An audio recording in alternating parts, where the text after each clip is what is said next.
So it turns out that the shooter who attempted to assassinate President Trump at his campaign rally in Butler, Pennsylvania over the weekend was previously featured in a BlackRock ad. We're getting into how Thomas Matthew Crooks, a former high school student, ended up in this bizarre scenario and the connections between BlackRock and Joe Biden's administration. Is it all one big fat coincidence? You decide. Let's get into it. Hey guys, welcome back to the channel. So today we have a story that's going to blow your mind. It includes a failed assassination attempt on President Trump and the surprising connection to the investment giant BlackRock. So let's start with the facts. On Saturday night, 20-year-old Thomas Matthew Crooks tried to kill President Trump at his campaign event in Pennsylvania. This same young man was actually featured in a BlackRock ad just last year. Yeah, you heard that right. BlackRock, for those of you who might not know, is an asset manager and one of the world's leading providers of investment, advisory, and risk management solutions. They claim to be fiduciaries to their clients, helping millions of hardworking Americans achieve financial well-being. But there's a whole lot more to the story. BlackRock has been aggressively pushing ESG, which stands for Environmental, Social, and Governance. This philosophy prioritizes social responsibility over maximizing profits. They pressure companies they invest in to comply with these standards, often threatening their ability to do business with essential firms and banks if they don't. Let's get into Crooks. He went to Bethel Park High School, the same place where this BlackRock ad was shot. BlackRock has confirmed that it is indeed him in the ad. Now, how does a high school student end up on that path? And what does it say about the connections between these major corporations and political figures? All right, so I'm just going to show you the ad so that you can see the kid is in. My name is Brian DeLallo. I teach AP and honors economics in Pittsburgh, Pennsylvania. That was him right there. Financial well-being to me is knowing that I can be free to do the things that I love to do. I hope when I retire someday, they say that guy made this place a special place to come to school. That's him right there. That's the kid. That's the shooter right there. And gave as much as he could to help the community. So how does a kid like that wind up on a roof 130 yards away from the president of the United States, who will be the next president again, with a rifle in his hands? Here's the thing. Joe Biden hired a bunch of BlackRock executives to bring them into his administration. And here's another twist. Michael C. Donnellan, Joe Biden's longtime advisor, is the brother of Thomas E. Donnellan, head of the BlackRock Investment Institute. It's BlackRock's think tank. Coincidence? I think you have to suspend disbelief to think so. On that night, Crooks didn't just hit President Trump. He also killed a person, a 50-year-old firefighter who was protecting his family, and seriously injured two others. After shooting Trump in the ear, a counter sniper took Crooks down. The aftermath left everyone questioning the deeper connections and the motives behind this event. This is not conspiracy theory area because the Democrats have weaponized our justice system against Trump and against American people with cases that are all loaded with horseshit. The DOJ and everyone under that umbrella has been attacking Trump and attacking Americans who don't vote Democrat, and they are breaking the law.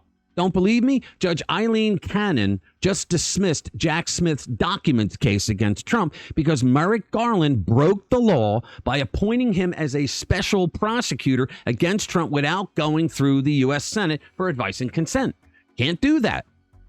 This is how Democrats behave. Barack Obama did a nuclear deal with Iran, which was a treaty, but he refused to call it a treaty because back then, he knew that he would have to go through the U.S. Senate for advice and consent and that it would never get through it once they actually read the paperwork. Did you know that in the appendix of the Iran nuclear deal, it says that Iran will have the right to have a nuclear bomb after 15 years? Just go read it if they haven't taken it out. I read it. Did you also know that nobody signed that deal? The Iranians never signed it, and Lurch, John Kerry, he never signed it either. It was not signed, and yet every left-wing news source cried the blues when Trump said he was pulling out of it. He technically didn't have to pull out of anything because it was a bullshit lie that it was a deal in the first place. And Joe Biden's no different. We have the WHO that created a guidance system. You know, the WHO that helped China get away with launching a COVID virus on the world, killing millions. Well, anyway, they created this guidance system where they break the world down into regions, and they will give guidance to a region if a pandemic breaks out, meaning they will tell them that they have to go through masks and vaccines and social distancing and shutting everything down, and you lose your job again. The thing is that the WHO initially allowed the regions, the countries in those regions, to decline the guidance. They could go to hell, we're not doing that. But did you know that Joe Biden sent emissaries, including Antony Blinken, to Europe to one of the summits on this plan to propose an amendment that passed, by the way, saying that the regions could not decline the guidance. In other words, a non-elected entity, the World Health Organization, would have the power to destroy our economy the way the Democrats did during COVID the first time. And Joe Biden refused to take this on as a treaty because he knew that it would never get passed, even a Chuck Schumer-run Senate. It seems that people who propose violence against Trump and others in the America First movement are always left off the hook. Don't believe me? Who the hell is the pipe bomber? With the technology and the CCTV system set up around and in the DNC headquarters in Washington, D.C., where the pipe bomb was planted right outside, they could have found who it was within 72 hours of an investigation.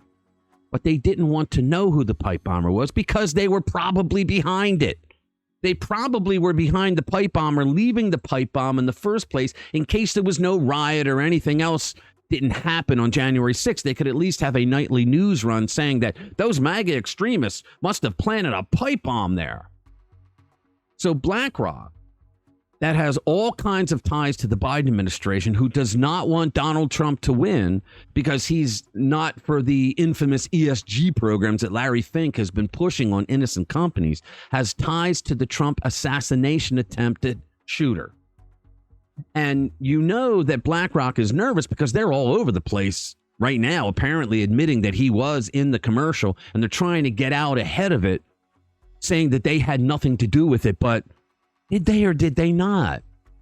Will our brain-dead Merrick Garland attorney general even launch an investigation into that? He didn't launch an investigation into the pipe bomber outside the DNC building on January 6th because there are so many other questions that haven't yet been answered.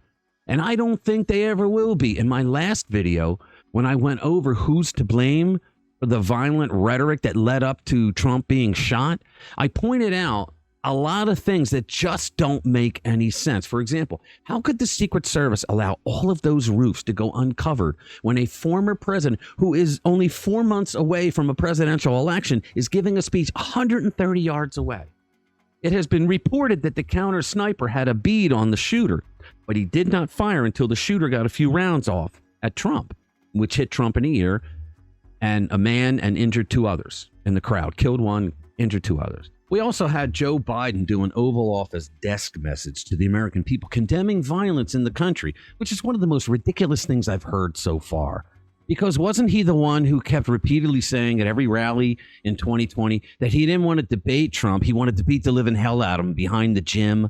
No one in the fake news media ever said that that was violent rhetoric coming from Biden, because the mentality is it doesn't matter if it's Trump. They try to dehumanize Trump.